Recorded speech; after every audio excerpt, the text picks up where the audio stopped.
नमस्कार दोस्तों, मैं आज आप लोगों के पास एक कविता आज बुधवार है तो ज़रूर एक कविता हम लोगों को तो पढ़ना था। तो मैं अपने बाबा से मतलब पिताजी से मैं जब मांगी तो आज तो बांग्ला में चैत्र महीने के आखिरी दिन है। आज यहाँ पर शिव जी की पूजा होती है और कल नववर्ष है, बांग्ला नववर्ष है। तो इस हिसाब से आ, अभी तो यहाँ पर बहुत ज़्यादा गर्मी पड़ी है। तो पिताजी को मैं पूछी कि बाबा आपके पास ऐसा कोई कविता है क्या जो इस तप्त ये जो गर्मी है, ये जो दोपहर है, इसको वो वर्णन कर पाए। तो पिताजी बोले कि बेटा एक बहुत पहले एक कविता लिखा था मैंने, तो वो कविता मैं तुझे देता हूँ। तो बाबा ने तो दे दी। उस कविता का नाम है भौरा दुपुर। तो चलिए मैं ट्रांसलेट करती हूँ उस कविता को, अपने ही जितने थोड़े बहुत ज्ञान है हिंदी में उसके हिसाब से। तो चलिए आशा करूँगी कि मैं उस भाव को आप लोगों के पास पेश कर पाऊँगी।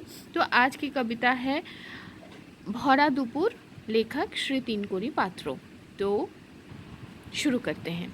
तप्त दोपहर, पेड़ों के पत्तों में आँख चौंधाया धूप। तप्त दोपहर, सारे नए हरे पत्ते धूप से जर्जर चमचमाती उनके सर। राह में राहगीर कम हथेली में जाए सिमट, किसी के सर पे टोपी तो किसी पे छाता। तप्त दोपहर, नीले गगन में उड़ता शंख चील, आँख झुलसानी राह दूर रास्ते से मिलकर धूप की नई लीला। मन उदास ये क्षण, कितने बातें कहे इशारों ही में, वापस आए नई पुरानी बचपन। तप्त दोपहर और तप्त धूप की लीला में। तो दोस्तों आज की ये छोटी सी कविता मेरी एक छोटी सी प्रयास थी कि आप लोगों के पास मैं अपने बाबा की जो सृष्टि है उनको आप लोगों के पास हिंदी में पहुंचाऊं।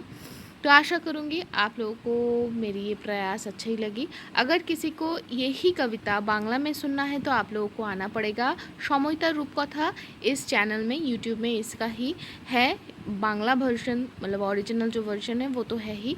आप अगर सर्च करोगे कि पोएम बाय अ टीचर तो आपको मिल जाएगा। तो आशा करूँगी आप सबका गुड़ी पड़वा सब कुछ अच्छा गया है। हमारे देश में इस समय में बहुत जगह पे बहुत सुंदर सुंदर से अनुष्ठान होते हैं क्योंकि अभी हम फसल घर लाते हैं। तो इस शुभकामना से कि हर सभी का नए साल, वो जिनका कल शुरू हो चुका है और जिनका आगामी काल शुरू होने वाले हैं, सबके नए साल अच्छे जाए। और इसी आशा से मैं आज यहाँ पर ही इस वीडियो को ख़त्म करती हूँ। सारे लोग अच्छे से रहना।